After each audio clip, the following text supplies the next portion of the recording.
जय श्री राधे कृष्ण। हम लोग भगवत गीता के आगे कर्मयोग नामक अध्याय का आपको सुना रहे हैं, जिससे आप लोग ध्यानपूर्वक सुनें और इसे आगे भी शेयर करें। यदि हायं न वर्तेयं जातो कर्मण्य तन्वितः मम वर्तमान वर्तन्ते मनुष्य पार्थ सर्वशः उसी देयुरे में लोका न कुर्या कर्म चेदहम् शंकर सच कर्ता श्यामुपहनमा प्रजा सक्ता कर्मण विन्दांसो यथा कुर्वन्ति भारतः कुर्यादीदासक्त शिव से संग्रहम्। भगवान श्री कृष्ण कहते हैं, यदि मैं नियत कर्मों को सावधानी पूर्वक न करूं तो है पार्थ, यह निश्चित है कि सारे मनुष्य मेरे पद का ही अनुगमन करेंगे।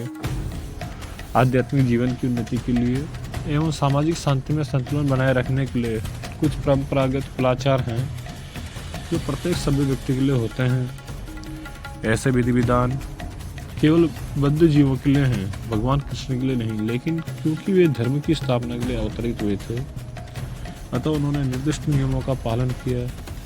अन्यथा सामान्य व्यक्ति भी उन्हीं के पद चिन्हों का अनुसरण करते, क्योंकि कृष्ण भगवान जो है परम प्रमाण है। श्रीमद् भागवत में यह ज्ञात होता है कि कृष्ण अपने घर में तथा बाहर गृहस्थोचित धर्म का आचरण करते हैं। यदि वे नियत कर्म न करूं तो ये सारे लोग नष्ट हो जाएंगे। भगवान श्री कृष्ण कहते हैं, अगर मैं नियत कर्म न करूं तब मैं अवांछित जन समुदाय वर्ण संकर को उत्पन्न करने का कारण हो जाऊंगा और इस तरह संपूर्ण प्राणियों की शांति का विनाशक बनूंगा। वर्ण संकर अवांछित जन समुदाय है जो सामान्य समाज की शांति को भंग करता है। इस सामाजिक अशांति को रोकने के लिए अनेक विधि विधान हैं, जिनके द्वारा स्वतः ही जनता आध्यात्मिक प्रगति के लिए शांत तथा सुव्यवस्थित हो जाती है। जब भगवान कृष्ण अवतरित होते हैं तो स्वाभाविक है कि वे ऐसे महत्वपूर्ण कार्यों की प्रतिष्ठा तथा अनिवार्यता बनाए रखने के लिए इन विधि विधानों के अनुसार आचरण करते हैं। भगवान समस्त जीवों के पिता हैं और यदि वे जीव पथभ्रष्ट हो जाए तो अप्रत्यक्ष रूप में यह उत्तरदायित्व तो नहीं है उन्हीं का है। अतः जब भी विधि विधानों का अनादर होता है तो भगवान स्वयं समाज को सुधारने के लिए अवतरित होते हैं।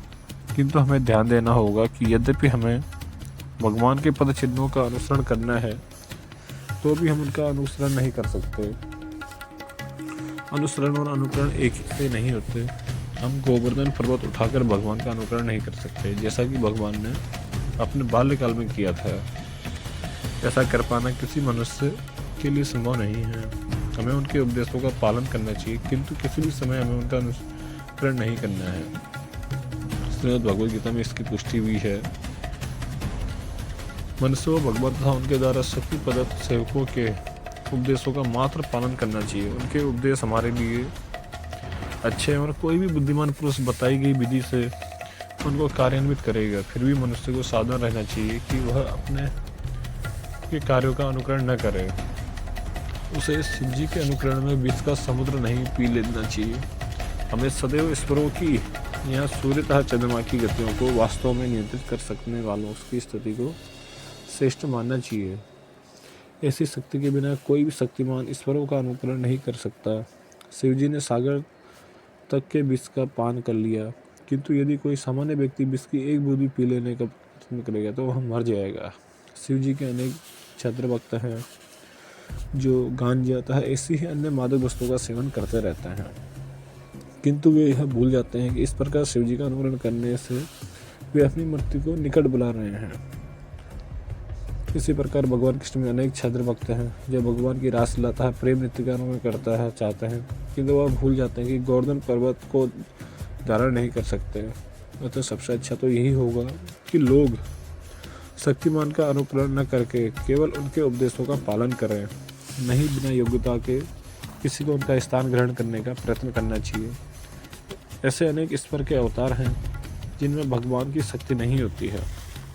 जिस प्रकार अज्ञानी जन फल की आसक्ति में कार्य करते हैं, उसी तरह विद्वान जनों को चाहिए कि वे लोगों को उचित पद पर ले जाने के लिए अनासक्त रहकर कार्य करें। एक कृष्ण भावना भावित मनुष्य तथा एक कृष्ण भावनाहीन व्यक्ति में केवल इच्छाओं का भेद होता है। कृष्ण भावनावाद व्यक्ति कभी ऐसा कोई कार्य नहीं करता जो कृष्ण भावना व्यक्ति के विकास में सहायक न हो। यहाँ तक कि वह उस अज्ञानी पुरुष की तरह कर्म कर सकता है जो भौतिक कार्यों में अत्यधिक आसक्त रहता है, किंतु इनमें से ऐसे कार्य अपनी इंद्रिय तृप्ति के लिए करता है, जबकि दूसरा कृष्ण भगवान की तुष्टि के लिए करता है। अतः कृष्ण भावना भावित व्यक्ति को चाहिए कि वह लोगों को यह प्रदर्शित करे किस तरह कार्य किया जाता है और किस तरह कर्म फलों को कृष्ण भावना कार्य में विभाजित करता है। बोलो जय श्री राधे कृष्णा, हरि ओम।